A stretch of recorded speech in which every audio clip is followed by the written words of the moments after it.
we're going to start off with a nice light topic, and that is to suggest that there are significant parallels between the UK and Nazi Germany. And so I realize that in a sense that's a little bit cliched, but I actually want to be quite specific about it, because I'm going to suggest that the editor's law has come to Britain. Now, hands up anybody who knows what the editor's law was. Good. Right. So basically this was legislation from the early 1930s that Hitler brought in to try to control the narrative. And this was really the beginning of everything that happened subsequently. So let's just have a brief look at this. Involvement in the shaping of the intellectual contents of the newspapers or political periodicals published in the Reich, whether through writing, news reporting, or illustration, or through appointment as chief editor, is a public function regulated by the state through this law. This is very, very similar to what we're seeing at the moment. The Reichsminister of Public Engagement and Propaganda will determine which periodicals are to be considered political within the meaning of the law. That's a slight typo there. Apologies for that. Are we seeing parallels with that as well, with what's going on today? Editors are especially obligated to keep out of the newspapers anything which is A, misleading to the public by mixing selfish interests with community interests, or B, tends to weaken the strength of the German Reich in foreign relations or domestically, the sense of community of the German people, German defense capability, culture, or the economy, or offends the religious sentiments of others. We're seeing in that statement everything that we're seeing today. We're not allowed to weaken the Starmer regime or the Tory regime before that. We're not allowed to criticize foreign policy.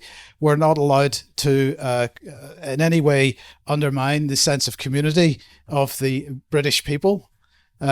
German defense capability, we can't criticize that. We can't criticize what's going on culturally in the country at the moment, because otherwise we end up in prison, or the economy. And we certainly, in this case, they said, or offends the religious sentiments of others. We might consider that, whether that's LGBT or any other kind of similar sentiment that we might want to criticize today. We can't do that. I'm just seeing massive parallels there. Editors are especially obligated to keep out of the newspapers anything which offends the honour and dignity of Germany. We could just replace Germany with Britain here. Illegally offends the honour or the well-being of another, hurts his reputation, ridicules or disparages him. Hate crime is immoral for other reasons. Well, the definition of immorality is something which is changing every day. Professional courts will be established for the protection of the editorial profession. Now, one of the features of the Online Safety Act, it hasn't yet been implemented because Ofcom's implementing it one step at a time, and it's a huge piece of legislation. But one of the aspects of that hasn't been implemented yet is the protection of so-called journalistic content. So the Online Safety Act is there to limit the freedom of speech of us, of ordinary people, or of so-called independent media, but the legacy media is to be protected, and that's written into the legislation that anything that they publish is not allowed to be taken down by the social media platforms, for example. The Reichsminister for Public Engagement and Propaganda may decree the removal of an editor from the professional list independent of the proceedings of the professional court if he deems it necessary for pressing reasons of public welfare. This is exactly what we're seeing, where basically the Cabinet Office, through their various counter-disinformation teams, are without question contacting social media platforms and saying, get that organisation off. Right. When we were at the Sounds Beautiful Festival, I showed a comment or a communication from YouTube telling us that not only was our main YouTube channel taken off YouTube, but that any platform which gave us any kind of major coverage would also be taken off YouTube. Right. That's the degree that it's going. Then if we look at the January 1933 emergency regulations, restrictions on the right of assembly. Charles is going to be talking about this in a second. We have seen legislation in the last couple of years which has put massive restrictions on the right of assembly, and we're now seeing organisations, whether you agree with them or not, being prescribed, and anybody that assembles in support of that newly prescribed organisation is arrested and carted off. restriction on freedom of the press depends on your definition of the press. But I would argue that there's a massive restriction on the freedom of the press since the Leveson inquiry, but particularly since COVID, because as the commercial situation of the press has changed over the last lot of months, years, there's more reliance on government money and government subsidy through advertising for them to keep going. And that makes them less free because they feel obliged to talk about the things that government wants to talk about. Confiscation of printed works of disinformation. This is similar to deplatforming and various other forms of censorship online. And suspension of free speech. So this next one, I've shown this before a long time ago, but we've sort of brought it up to date. We just want to compare the actual legislation that's been put in place. So Nazi Germany shut down free speech. We've got the Online Safety Act. Everybody should be familiar with that. National Security Act. Charles is going to be talking about that. You may be less familiar with that one. Criminalizing protest. Nazis did that. We've got the Police Crime Courts and Sentencing Act. We've got the Public Order Act, and we've now got the Terrorism Act being used to limit protest and criminalize protest. Surveillance. We've got the Investigatory Powers Amendment Act. We've got the Data Use and Access Act. The Data Use and Access Act is absolutely all-encompassing. It takes the Data Protection Act that we had before, it tears it up. It basically says that there is no restriction on the sharing of your content, your data, that's collected by any platform or by the NHS and so on, and it can be exported. The Data Protection Act absolutely said you can't export that data outside the country. That can now be exported to the United States or anywhere else, because of course that act enables all the AI that we're seeing. It enables the digital ID infrastructure. It enables everything. Unaccountability to law. Judicial Review Act, the Covert Human Intelligence Criminal Conduct Act. Does everybody know what the Covert Human Intelligence Criminal Conduct Act does? Well, this when did it come into force? 2016? I think so, something like that. This makes it permissible for agents of the state to break the law in the pursuit of their activities. And what staggered me about this was the range of agencies which are allowed to make use of this facility. So you might expect that the police or who else, or MI5, MI6, these types of organizations, the military, perhaps, there may be some, I would argue there is no justification for it, that no one should be above the law, but you could see how some people would try to make an argument for it. But when it comes on to things like, HMRC or the Gambling Commission, this is starting to take things a little bit far. And the point about it was there were no restrictions on the laws that they are allowed to break. There was nothing that says that they cannot commit murder, nothing in the legislation that limits this in any way. And so it was quite an incredible piece of legislation. Pretty much went under the radar. Not very many people reported on it. We did. Control of education. The Children's Wellbeing in Schools Bill, that's not an act of Parliament yet. And we've included the Holocaust Memorial Bill, which Charles will explain why in a minute. But that's summing up what's either already happened in the last 10 years or is in the process of happening at the moment. And the thing about it is, if we are allowed to blow our own trumpets a little bit here, in the news program, spoilers, I'll be talking a little bit about a comment that the Electronic Freedom Foundation have made about the Online Safety Act. And the thing about it is, it's never too late. Things can be repealed, but in a sense, it's too late to start bringing this stuff up now. We were talking about this stuff in 2017. We were telling people, Patrick Henningsen and I were telling people in 2017 about the Online Harms White Paper, the white paper which led to the Online Safety Act and what they were talking about. And the fact that throughout all this legislation, we're increasingly seeing not only them being enabling acts. I mean, everybody hears about Hitler and the Enabling Act, but every one of these is an enabling act, because they all say that at some point in the future, through secondary legislation, the minister or the Secretary of State can just change this to do whatever the heck he likes, right? So the point here is, 2017, we were warning about this then, and really what should have happened is that all these groups like the EFF and all the other campaign groups that are out there that are sort of campaigning on these types of issues really should have grabbed the nettle at that point before it actually became law and became legislation, and it should have been absolutely made clear to government before it even went to the House of Commons that Online Safety Act was something that was unacceptable, or any of these other bits of legislation for that matter. So look, I'll hand over to Charles then, and we'll go into a little bit more detail on what each of these does. Just swap sides. Just whilst this slide is up, I will just talk a little bit about the control of education part of it, because that, of course, is very pertinent considering where we are, which is in the Hope Sussex community, which has made a big splash and massive inroads into redefining education in the right way, because, of course, education in many respects is not now what probably you or I may have experienced if we did go through some sort of formal system. It has changed radically, and the reaction against that, I would say, is entirely appropriate. But particularly on these two bills here, the first one with the Children's Wellbeing and Schools Bill is that it is seeking to subvert the terminology that's used, in that it is creating the conditions whereby children who are educated outside of a school setting are made to sound like there's something wrong with them.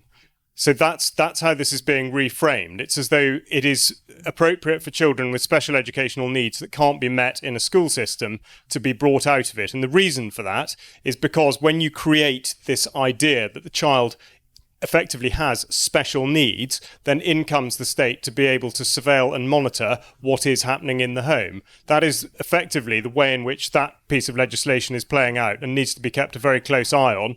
And the reason I put the Holocaust Memorial Bill in there is you may well have heard me talking about it on UK Column News, which I have done a number of times now. If not, just in summary, the plan is for the gardens to the south of the Palace of Westminster, which is the Victoria Tower Garden, which already has a number of significant monuments to various movements over the years, the notable ones being universal suffrage and the abolition of slavery. The idea proposed by the Holocaust Memorial Bill is that an enormous memorial would take over the entirety of that garden, and that everything else would in effect be either destroyed or marginalised. But the critical part is that in 1900, an act specifically stipulated that the purpose of that garden was never to change. And yet the bill is absolutely uncompromising in saying that it will ride roughshod over that, and they couldn't care two hoots about the planning. Westminster Council has refused the planning on a number of occasions, but the government is still talking as though there's absolutely not going to be any impediment to this.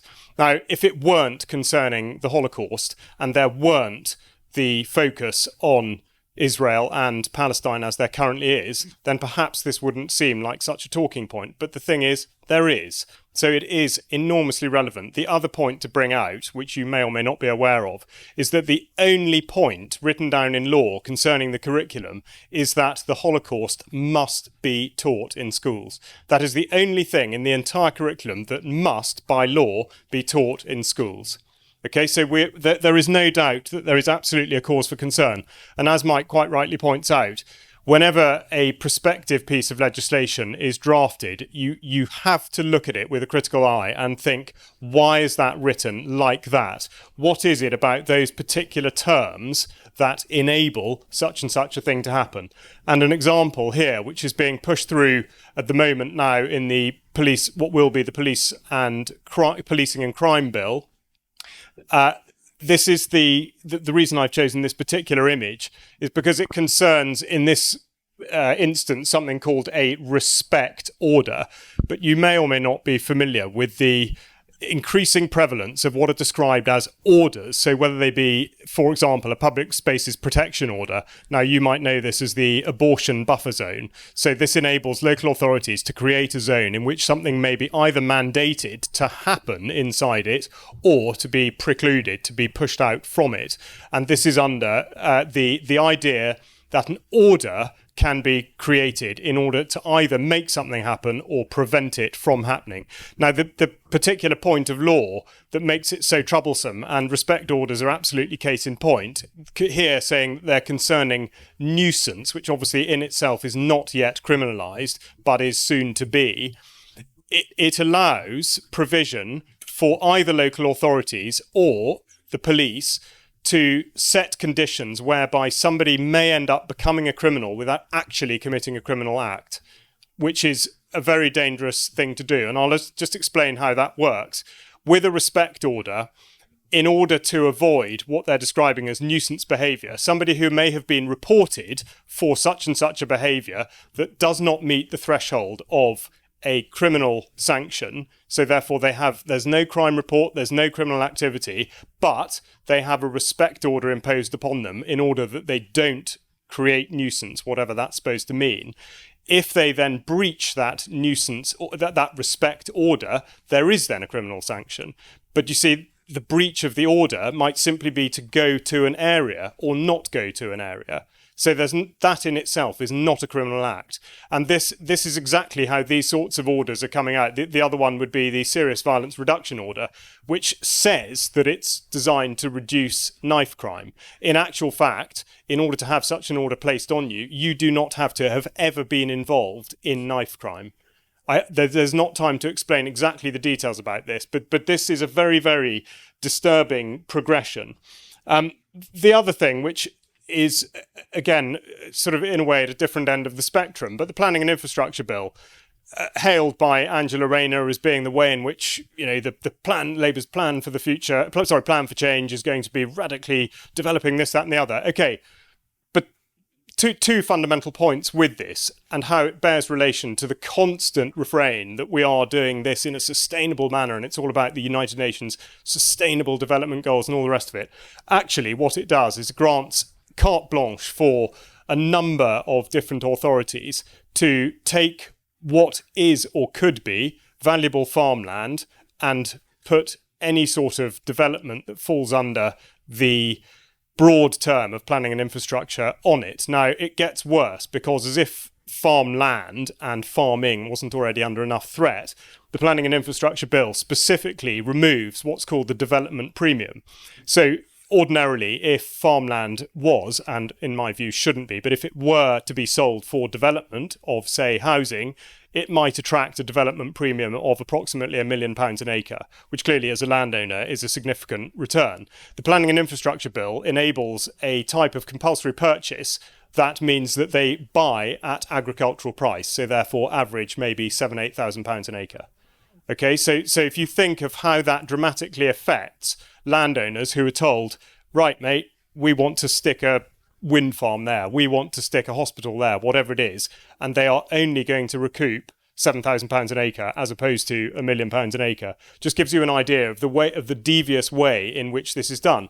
The other point to make with this in terms of sustainability is that whilst there are many references to the creation of, say, solar energy and this, that and the other, there is not a single reference to collecting water. Now, we're told we're in a period of drought this year. We're told we haven't had a new reservoir for 30 years. But what we are not told by this bill is how to catch water ourselves. That, I would say, for a government that's talking about sustainability and drought resilience, is something of an oversight. Or is it? Or is it entirely willful that, in fact, we should be dependent upon a failed water infrastructure that is going to prioritise energy and data centres and artificial intelligence? So it's a very, very cynical piece of legislation.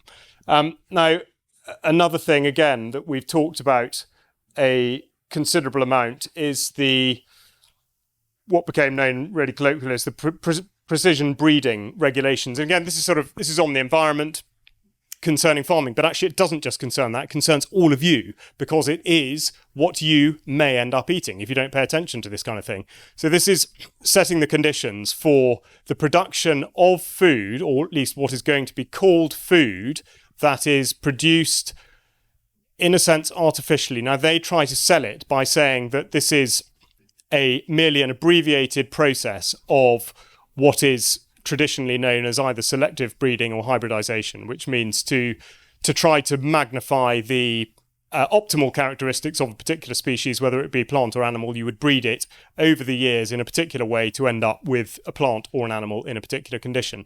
And they're saying, no, well, we can do it by modifying the genetic material in order that we simply abbreviate the time span. Now, there are a number of issues with this because Mike will be able to recall the very specific terminology, but this does actually not at all rule out the modification of the gene. So this is in effect a gateway to genetic modification.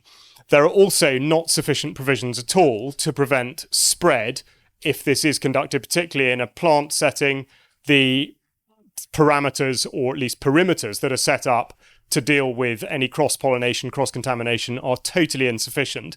And the other thing concerns labelling, which is going to be set out, at least in the first instance, in such a way as to say, right, well, look, we're going to do it in order that you don't end up with any sort of precision-bred organisms on the market. We want to make it clear that this is very separate. But actually, when you read into the legislation, it would be very, very easy to invert that in order that the market only contains this sort of material. And when you look at the environmental land management schemes that are deliberately taking farmland out of production, all the other many assaults on landowning, the production of food, in particular the production of meat and animal products, it is very easy to see again how this could be wielded for great ill.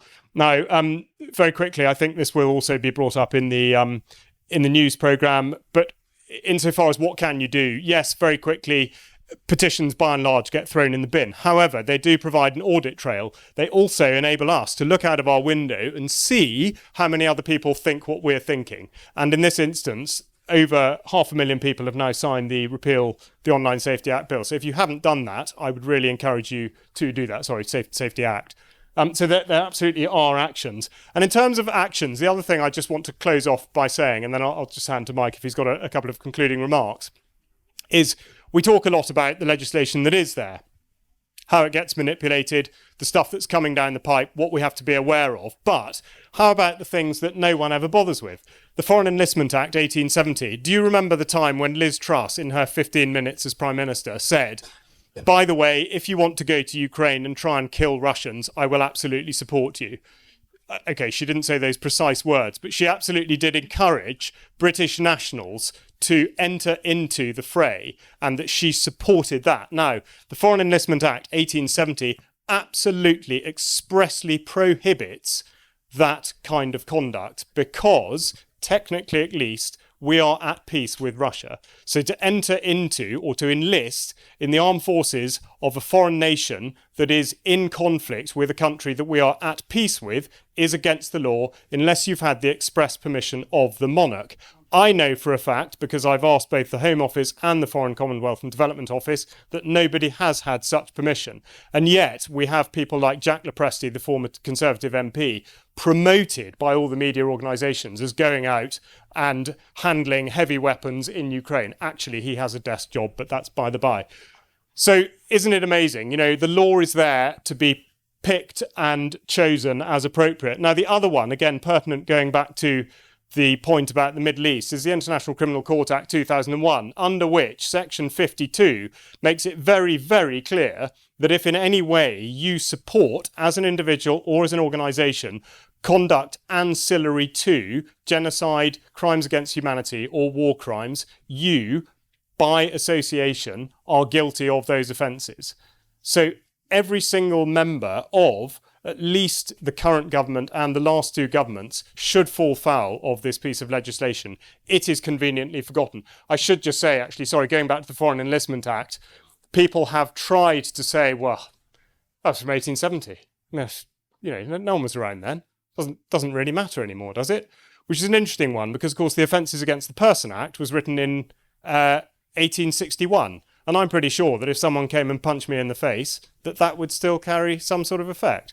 So again, the cherry picking is perfectly phenomenal. So that's a quick canter through. I appreciate quite technical, but it is one of the things to be mindful of. And I think when we consider the big question, which is, well, what can we do about it? the central point is to maintain the pressure, and there are fruits of those labours. Okay, admittedly, I'm not suggesting that these things get rolled over immediately, but just as one example, Section 44 of the Terrorism Act 2000 was repealed, and this was to do with searching without suspicion in the days, the sort of early 2000s, when basically anyone with a slightly darker shade of skin could just be searched absolutely willy-nilly. That was repealed. Okay, so this stuff not only can be repealed, but also if there is a groundswell of opinion against it, we can see that other people are out there, other people are thinking what we're thinking. So don't for one moment think that this is too overwhelming, too much, too big to deal with.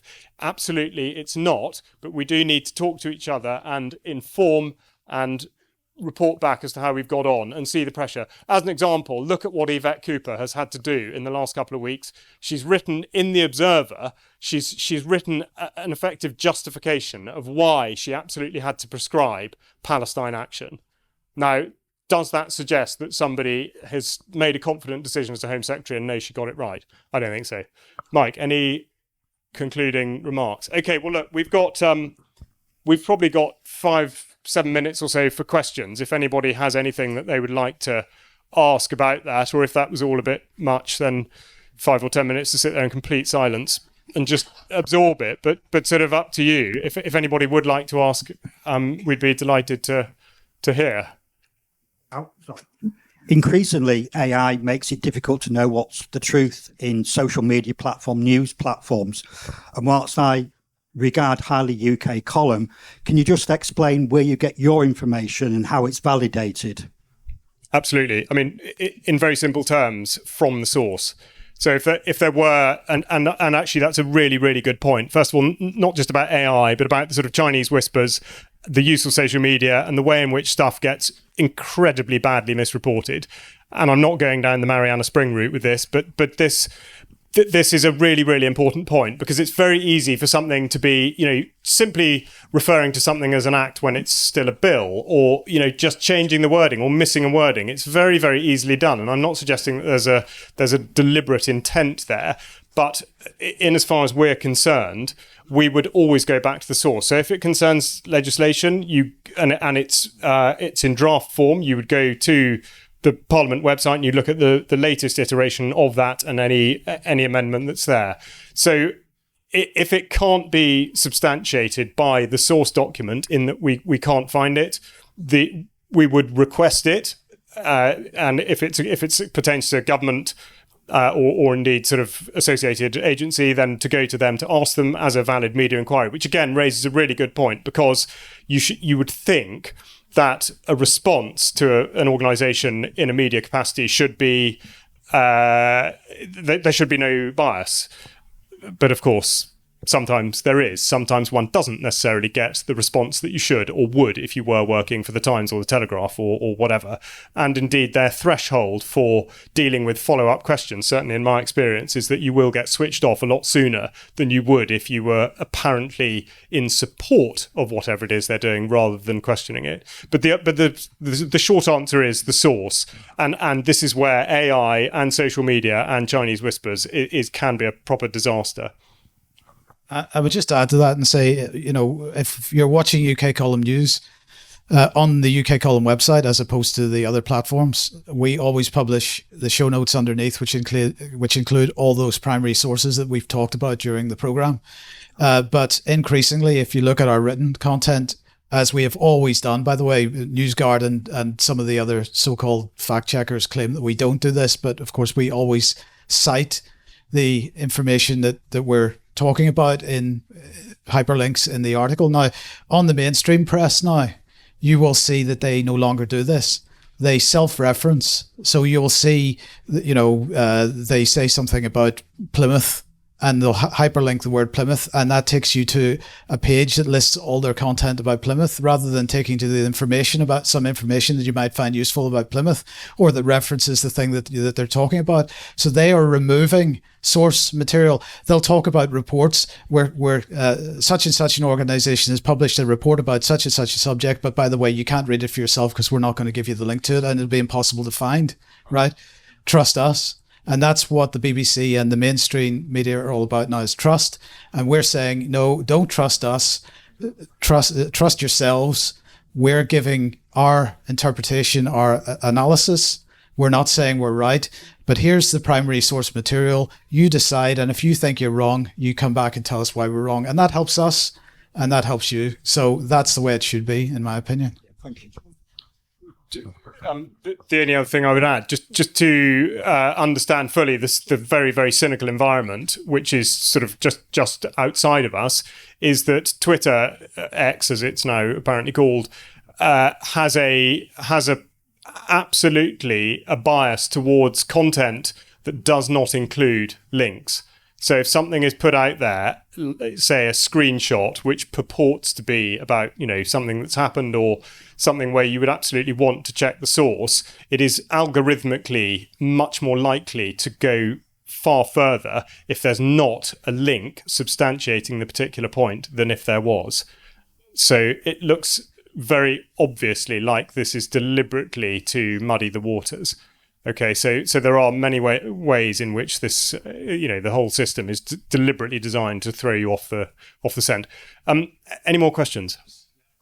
Hi. What pushback or protest can the public make that the government will take notice of? Well, right. Yeah, look, the first thing I'd say about that is this isn't about the government taking notice. This is about other people taking notice. Same with the petition here. I mean, petitions, we all know petitions are rubbish. They're, in a sense, they're a waste of time because the government is not going to take any notice of them. I mean, the government has already replied to that one, basically saying, well, we're not going to repeal the Online Safety Act, so get stuffed, is basically their attitude. We should be using every tool available to us, whether that's through public demonstration or petition or whatever it is, to help us get the word out to other people. That we are so censored on social media and so on. What we need is to do things that social media can't censor because it's too big and they can't possibly censor it. So that's where these tools, and we should only view them as tools, in my opinion, are useful. So make the demonstration, sign the petition, do everything that we can possibly do, because that means that another person might just see that piece of information and act on it themselves. That would be my thoughts on that. Yeah, all I was going to add, it's difficult to set out a sort of particular template, but one example in terms of, let's say, direct action, which of course is what it relates to in the first place, was a couple of weeks ago, Metropolitan Police Service arrested 466 people in Parliament Square because of the protest about Palestine action. Every single one was released without charge. So there is a point at which a system, particularly a physical system, the Met have only got a certain number of cells in custody, blah, blah, blah, blah. It becomes far too onerous and far too obvious that public opinion is not going to work with that. So I think there just needs to be confidence in one's belief and in the fact that other people, exactly why I point to petitions, confidence that other people will share that belief and will actually support you in what you're doing, because I think people are there. Otherwise, crikey, we'd be talking to an empty room, empty tent. We're not. We know that people now are actually queuing up to get it in through the thing. That is true. I know people at home might think I'm bluffing, but I'm not. So yeah, okay. One more. Oh, sorry. First.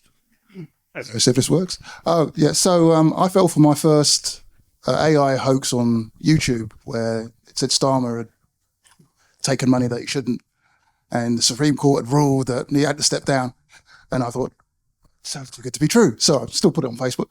And then the other thing is, all your content, the Alex Jones has the InfoWars, he does lots of links, and you may agree or not agree, but ultimately they said that what they wanted to do to him was take his content, like they could take yours, steal it, repackage it, and discredit it. And if they can break laws like that, how do you protect your copyright?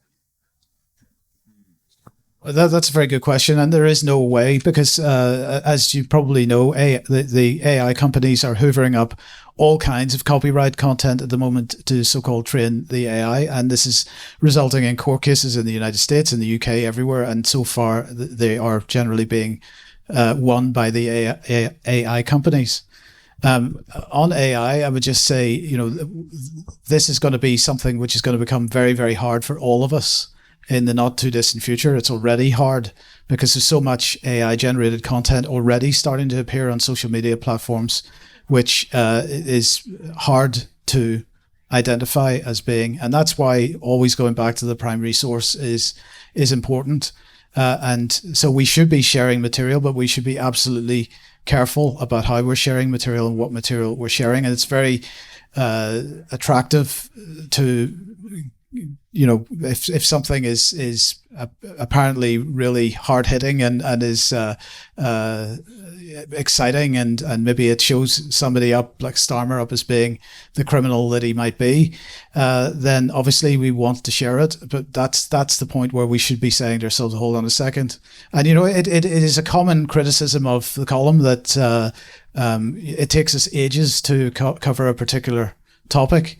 And there's a reason for that. And the reason for that is because we're careful and we want to absolutely, to the best of our ability, make sure that we're right in what we say. Now, that takes time. And so we're not necessarily covering the latest thing on the day that it happens. It might be a few days later or whatever, because we need to take the time to just try to establish exactly what the facts are. Yeah, that is all. Righto, folks, that does draw the first session of the day to a close. So I know you've had your hand up, but we